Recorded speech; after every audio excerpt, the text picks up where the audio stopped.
Shut up and sit down.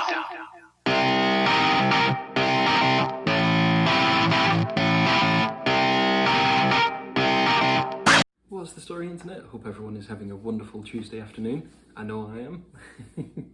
We will get into that later.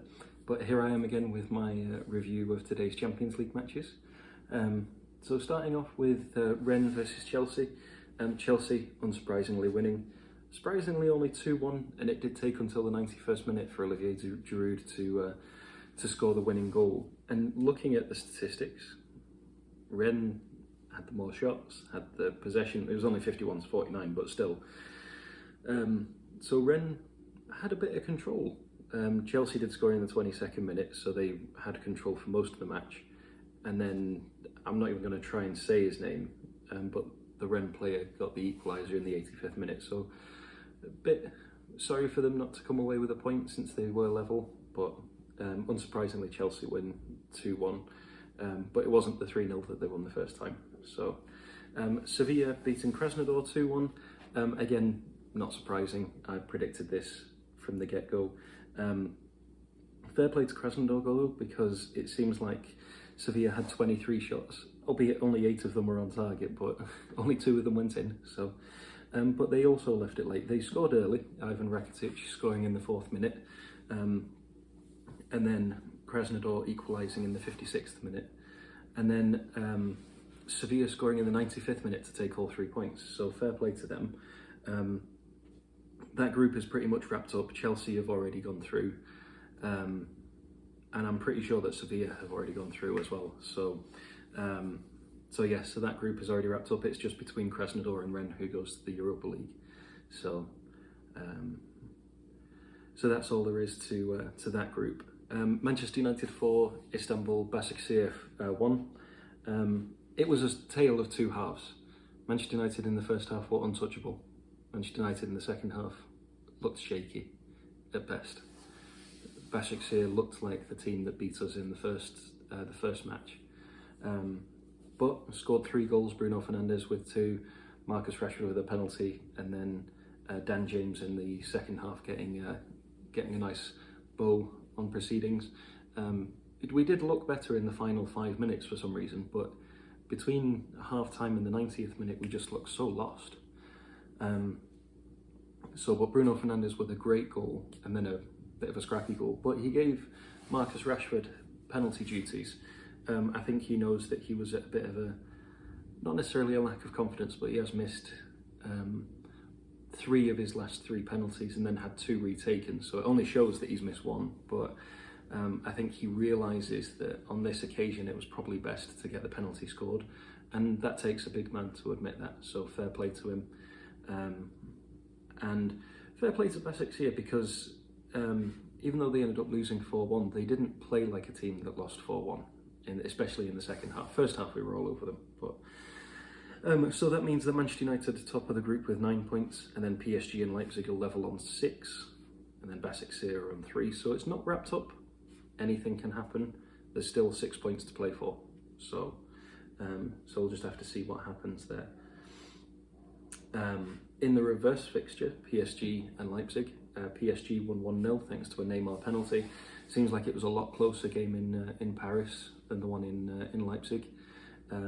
So fair play to PSG. That means they've each got revenge over each other. Leaves Leipzig clamouring for revenge since they were getting revenge for last year.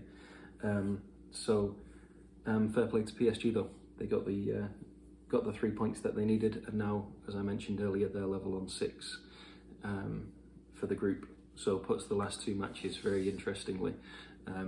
Manchester United versus PSG and Leipzig versus Başakşehir, and then Manchester United versus Leipzig and PSG versus Başakşehir. So makes it very, very interesting. Dinamo Kiev 0, Barcelona 4. Very unsurprising there. Didn't necessarily think it was going to be that big of a scoreline, but Barcelona dominated possession as they usually do. Had more shots, everything. So, and Serginho Dest getting his first goal, so that'll make Americans happy, representing Barcelona. So fair play to him. Lazio finally getting the win. They won 3-1 against Zenit, since they've drawn twice after beating Dortmund on the opening day. That makes that group very interesting because Dortmund are on 9, Lazio are on 8, and then Club Brugge are on 4. So it makes it very, very tasty going into the last couple of fixtures. So fair play to the Italians getting it done in Lazio. So Dortmund, speaking of that group, Dortmund 3, Club Brugge 0. Erling Haaland just continues his mad form, scoring 2 goals, and Jadon Sancho getting a goal. Club Brugge never had a chance. They only had 2 shots and neither of them were on target, so Dortmund were just on form. Looks like this group is pretty much done and dusted. Looks like it's going to be Dortmund first and Lazio second, and then Club Brugge in the Europa League places. You never know, but it's pretty much guaranteed. Zenit can only get Europa League now, but they mathematically can't catch up to the Champions League places, so sad news for them, unfortunately. And then one last match to talk about, Juventus 2, Ferencváros 1. Juventus having to come from behind because Ferencváros scored in the 19th minute thanks to Murto Uzuni. Afraid I've never heard of him before. Cristiano Ronaldo in the 35th minute, and then Alvaro Morata breaking Hungarian hearts in the 92nd minute. Not to say that Juventus didn't deserve to win, but it seems like the Hungarians were hanging on really well and just couldn't make it, I'm afraid. So again, this group, it's between Barcelona and Juventus who gets first and second, and then Dinamo Kiev and Ferencváros who's going to get that Europa League place. So a lot to play for in that group. It'll be interesting to see. So that is my short video for the day, just reviewing the football matches. I'm going to go and continue to celebrate Manchester United getting the 3 points, getting the convincing victory, and I will be back tomorrow for some more review of the Champions League. I'll be back Thursday for the preview of the weekend's football. So until then, I hope you're all staying safe, keeping out of trouble. Thank you very much for watching, and until next time, I hope you all have a wonderful day. Ta-ra for now.